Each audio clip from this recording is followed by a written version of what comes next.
Hi! Welcome to Joyful. Dinner time na ngayon, pero ito yung star ng dinner namin ngayon. Teresita Rezon's homemade pitichan. So, pitichan meaning homemade chicharon. So, subukan natin to. Kasi no, tignan nyo, balat, ratio, balat, taba, tsaka laman. May laman sa loob. Lagyan natin ng suka.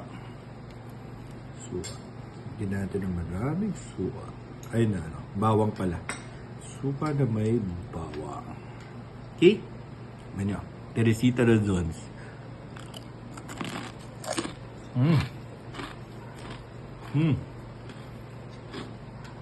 Pwede yung sandagan nito. Oh.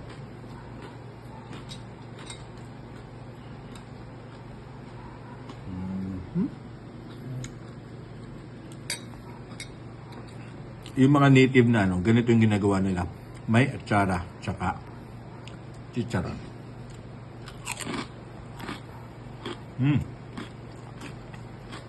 Abangan nyo to. Masarap to. Joyful!